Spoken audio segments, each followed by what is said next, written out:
teknologi digital yang apa yang minggu-minggu kemarin itu kan sudah banyak merambah di berbagai apa pekerjaan sampai kita itu bisa bisa sampai kita tuh tidak perlu ke tempat yang kita tuju hanya dengan alat yang namanya VR, virtual reality. Kemudian untuk pertemuan kali ini pun saya akan menjelaskan mungkin lebih ke lebih ke prakteknya itu teknologi digital itu dalam sebuah pekerjaan yaitu sebuah penataan kota ya.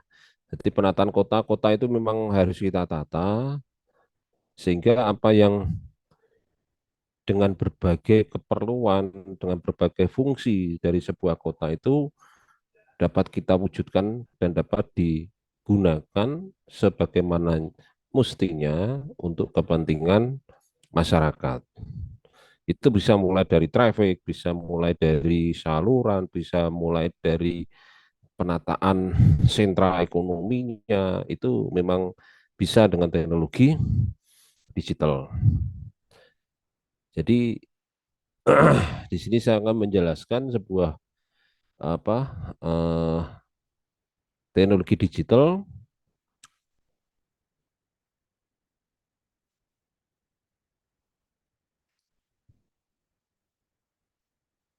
Teknologi digital untuk penataan kota.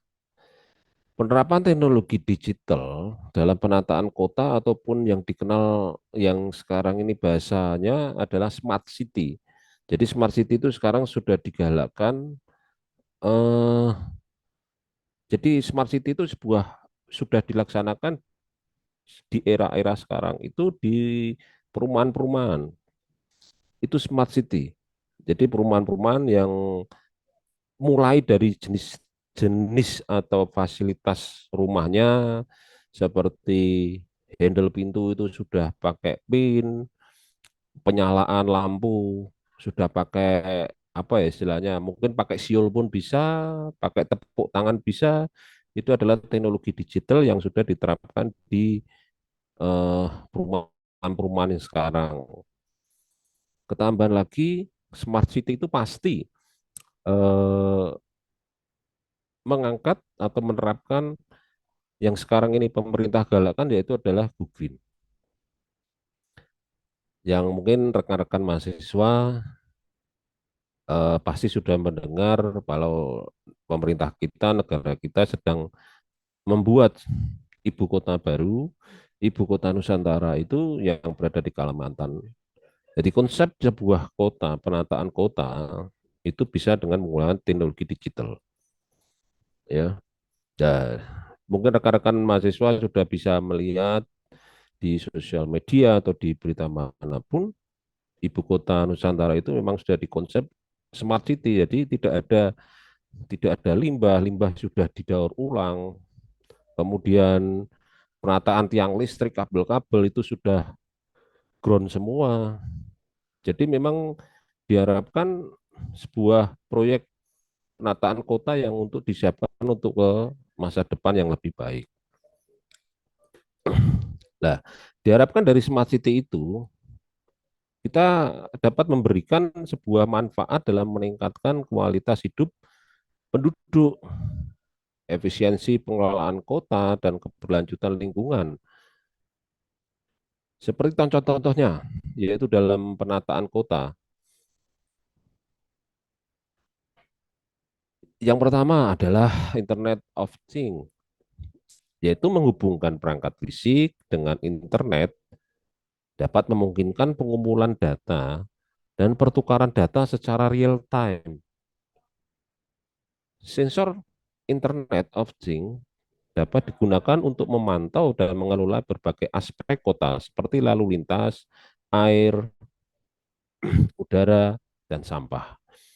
Jadi contohnya begini. Jadi secara real time itu memang lebih cenderung ke apa ya, istilahnya jadwal dari trafficnya lalu lintas. Itu memang kalau rekan-rekan mahasiswa, misalkan ini dari ujung sana, rekan-rekan lurus jalan terus itu melewati beberapa traffic, itu memang sudah dengan teknologi digital dari traffic satu ke traffic 2, ketiga, 4 itu sudah ada perhitungan waktunya. Dan waktu itu bisa dikelola berdasarkan jam-jam sibuk, jam-jam di mana kepadatan lalu lintas itu tinggi, misalkan jam-jam masuk kerja antara jam 7, jam 6 sampai jam 9. Nah, lamanya traffic itu bisa dimonitoring dari sentralnya. Begitu pula untuk trafficnya kereta api itu juga sudah bisa dikelola secara otomatis ke stasiun terdekat. Jadi jarak kereta api dari stasiun satu ke stasiun 2 dengan menempuh jarak sekian itu dapat dengan teknologi digital itu dapat merangkum melihat sepanjang perjalanan itu terjadi apa-apa atau lancar atau bagaimana dia dapat menentukan speed dari kereta api tersebut sehingga waktu tempuh itu dapat ditentukan. Itu yang contohnya untuk traffic light. Begitu pula untuk sampah. Sampah dari real time itu memang eh, dari segi pengelolaan limbahnya. Jadi sekian hari sampah datang, kemudian kemampuan kemampuan pengelolaan sampahnya itu, kemudian hasil dari limbah sampah itu harus dibagaimanakan itu sudah dapat terhitung dengan perangkat teknologi digital. Kemudian adalah infrastruktur, yang kedua adalah infrastruktur pintar, yaitu pemanfaatan teknologi untuk meningkatkan infrastruktur kota seperti jalan pintar yang dilengkapi dengan sensor untuk mengukur lalu lintas dan kondisi jalan. Nah, ini dapat membantu mengoptimalkan arus lalu lintas dan mengurangi kecelakaan dan memperpanjang umur jalan. Jadi mungkin adik-adik bisa, rekan-rekan mahasiswa bisa membandingkan jalan-jalan lalu lintas di perkotaan seperti Semarang itu kan sebagai kota ya, kota madya. Kemudian rekan-rekan datang ke misalkan ke Salatiga. Salatiga juga kota madya. Nah, sepanjang dari kota Semarang ke kota Salatiga itu namanya melewati jalan provinsi. Nah, pemantauan jalan provinsi itu dengan mungkin rekan-rekan mahasiswa bisa lihat banyaknya CCTV sehingga dapat memantau memantau traffic lalu lintas, kepadatannya. Sehingga jika terjadi sesuatu dalam jalur provinsi tersebut, itu dapat segera kita ketahui. Nah, penanganannya bagaimana? Mungkin karena terjadi sebuah kecelakaan misalnya. Nah, kecelakaan itu harus pasti akan menimbulkan sebuah kemacetan. Nah, kemacetan ini harus kita alihkan. Kita mungkin dengan kondisi dengan kondisi traffic yang padat, dengan bantuan teknologi digital bisa bisa mengarahkan lalu lintas untuk menghindari kemacetan yang begitu panjang. Itu untuk infrastruktur pintar. Kemudian yang ketiga adalah sistem transportasi cerdas. Penggunaan teknologi untuk meningkatkan sistem transportasi umum, termasuk pemantauan real time, pembayaran digital, dan pemberian informasi kepada pengguna tentang opsi transportasi yang terbaik. Jadi begini, misalkan nih, rekan-rekan mahasiswa datanglah ke Jakarta, mau ke Jakarta, di situ di teknologi digital yang diterapkan di stasiun, misalkan dari kereta api, misalkan dari stasiun itu rekan-rekan mahasiswa mau melanjutkan ke daerah tertentu. Nah, di situ di stasiun itu sudah Ya, Pak. oke, sangat populer di berbagai bidang dan terus berkembang seiring dengan kemajuan teknologi drone dan sensor yang semakin canggih.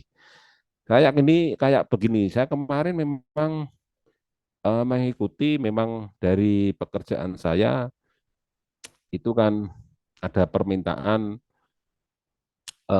melakukan sebuah pengamatan dari udara.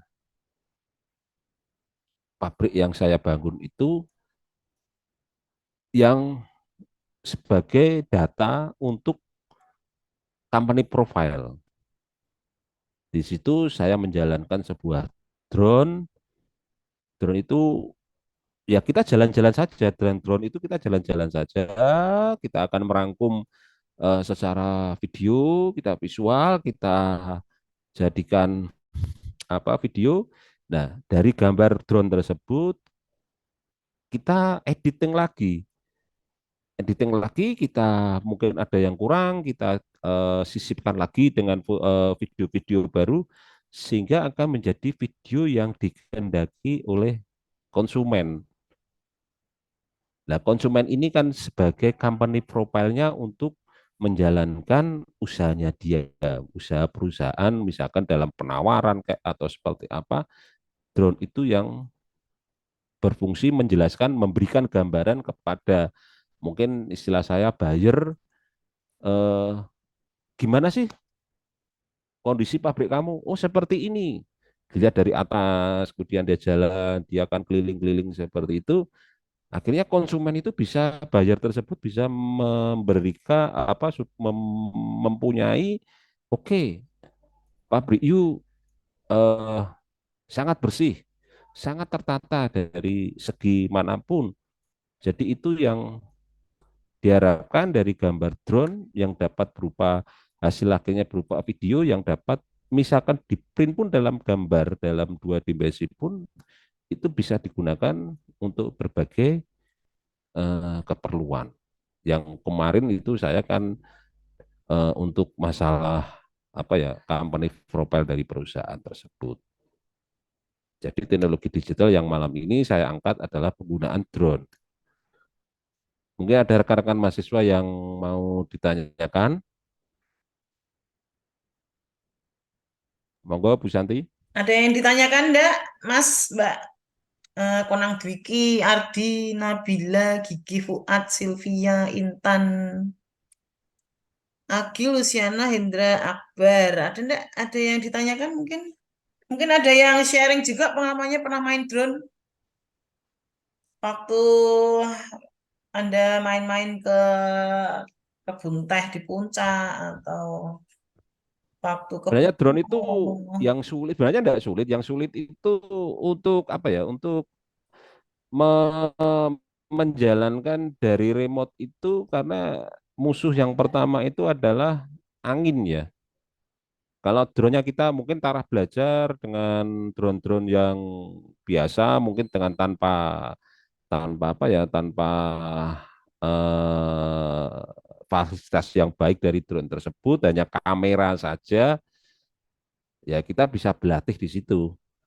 Sebenarnya untuk drone tersebut untuk juga merupakan apa ya lapangan pekerjaan juga karena sekarang ini era-era sekarang ini penggunaan drone sudah sangat sangat apa ya sangat dibutuhkan tapi orang-orang yang mendalami drone tersebut padahal drone itu sebenarnya berawal dari hobi ya drone itu bisa menjadi sebuah lapangan pekerjaan karena pemain dari drone sekarang ini tuh masih bisa dihitung jari. Nah, orang kemarin pun saya yang mendampingi saya itu juga dari orang Bandung. Itu yang apa yang mendampingi saya sehingga saya bisa mengcompare apa yang menjadi bahan apa praktisi malam ini. Itu Bu. Ya, Pak. Oke, kita lanjut ke penanya video aja ya. Ya, jadi drone itu juga bisa apa ya, secara real time bisa sebagai dasar untuk apa ya, merencanakan ke depannya bagaimana seperti traffic lalu lintas, penataan kota itu juga bisa untuk drone. Oke, rekan mahasiswa mungkin ada yang ditanyakan untuk sebelum kita akhiri perkuliahan ya.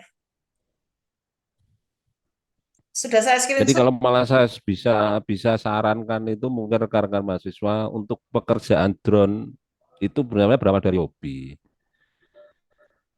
Kemarin yang menemani saya pun juga bercerita seperti itu. Dia cuma suka dari hobi tersebut.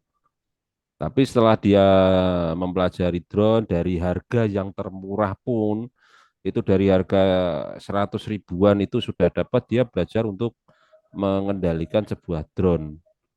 Kemudian dia menangkap sebuah peluang usaha dari penggunaan drone yang berawal dari hobi itu menjadi pekerjaan dia. Dan saat seperti ini sangat-sangat satu belum banyak pesaing yang kemudian untuk hasil yang didapatkan sudah sangat bagus. Jadi mungkin rekan-rekan mahasiswa eh, kalau tertarik dengan drone itu bisa menjadikan peluang usaha. Monggo mahasiswa, rekan-rekan mahasiswa, Bu Santi kalau mau punya drone bisa jadikan lahan pekerjaan Bu, itu sekalian kalau Bu Santi Ada kan suka punya Pak. healing-healing itu. Nggak punya saya. Oke, ada pertanyaan nggak? Monggo rekan-rekan Kita mahasiswa. foto dulu. Kameranya mungkin bisa di on-kan dulu, on-cam. Saya screenshot ya. Nah, baru kelihatan nih wajahnya. Konang Dwiki, Sylvia. Halo, halo.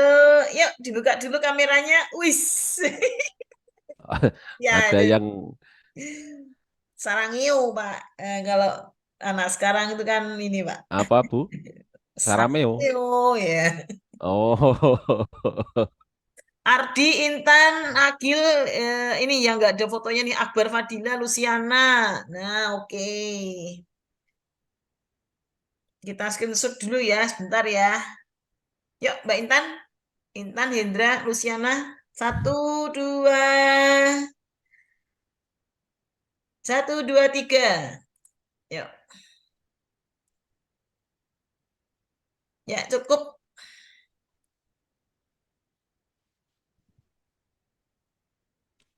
cukup Bu Santi. Cukup, Pak. Sudah, Pak. Oke, terima kasih atas waktunya rekan-rekan mahasiswa, Bu Santi yang telah banyak membantu saya. Mohon maaf ini saya agak di pelosok yang mungkin sinyal-sinyal jadi terbatas. Saya tetap berusaha memberikan yang terbaik buat rekan-rekan mahasiswa, juga Bu Santi. Monggo Bu dilanjut. Terima Oke, kasih. terima kasih. Yuk, kita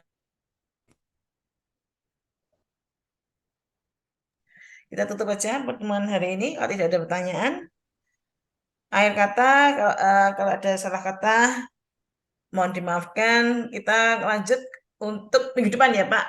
Ya, Untuk minggu depan. topik materi yang lain ya, terkait dengan teknologi gambar digital. Mungkin minggu depan saya akan lebih ke fokus, jadi pekerjaan teknologi digital itu sampai tadi ya dari gambar tersebut sampai pengolahan data, sampai bagaimana proyek ini bisa layak ditagihkan ke apa ke klien kita. Seperti itu Bu, mungkin. Oke, ya Pak. Ditunggu Pak ya untuk topik yang Ya, menarik minggu depan. Oke, oke. terima Terima kasih. kasih Selamat sekali lagi. malam. Ya, selamat malam. Salam sehat selalu. Jaga kesehatan ya. Ini sudah musim penghujan ya. Terima kasih Oke Bu. Pak, terima kasih. Salam yuk dah. Malam. Izin live dulu ya.